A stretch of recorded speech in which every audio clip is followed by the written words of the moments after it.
হাল ছেড়ে দিয়েছিলেন জীবনের, বিশ্বাস জন্মে গিয়েছিল মৃত্যুই মুক্তির শেষ গন্তব্য। মাথার ওপর ঝুলছিল ফাঁসির দড়ি, কার্যকর হওয়া সময়ের ব্যাপার মাত্র।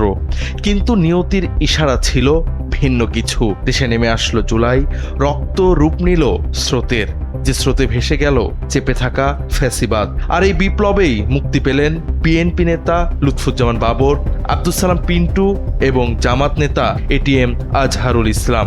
শুধু মুক্তি পেলেন না, কারাগারের অন্ধকার প্রকোষ্ঠ থেকে বসলেন জনতার হৃদয়ের সিংহাসনে, যার প্রমাণ মিলেছে নির্বাচনী ফলাফলে। তিনজনই বিজয়ী হয়েছেন বিপুল ভোটে।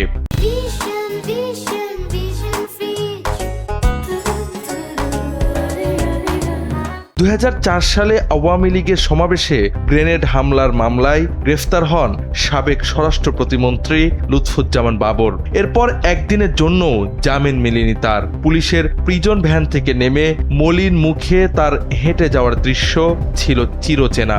বাবর আর কোনোদিন জেল থেকে মুক্তি পাবেন এমন ভাবনাও ছিল অসম্ভব, কিন্তু সেটাই আজ বাস্তব। মোহনগঞ্জ, মদন, খালিয়াজুড়ি নিয়ে গঠিত নেত্রকোনা 4 আসনে নিকটতম প্রতিদ্বন্দ্বী প্রার্থীর চেয়ে 1,20,000-এরও বেশি ভোট পেয়ে নির্বাচিত হয়েছেন তিনি। একই মামলায় ছিলেন বিএনপি নেতা আব্দুস সালাম পিন্টুও। 2024 সালের 24 ডিসেম্বর তার দীর্ঘ 17 বছরের কারাজীবনের ইতি ঘটে। এরপর তিনিও ফিরে যান জন্মস্থান টাঙ্গাইলে। টাঙ্গাইল 2 আসন থেকে প্রায় 2 লাখ ভোটে বিজয়ী হয়েছেন পিন্টু। বিপুল ভোটে সংসদ সদস্য নির্বাচিত হয়েছেন ফাঁসির দণ্ডপ্রাপ্ত জামাত নেতা এটিএম আজহারুল ইসলাম। রংপুর 2 আসনে বিপুল ভোটের ব্যবধানে প্রতিদ্বন্দ্বী বিএনপি প্রার্থীকে পরাজিত করেন তিনি। অথচ আর কিছুদিন গেলেই হয়তো ঝুলতে হতো তাকে ফাঁসির দড়িতে।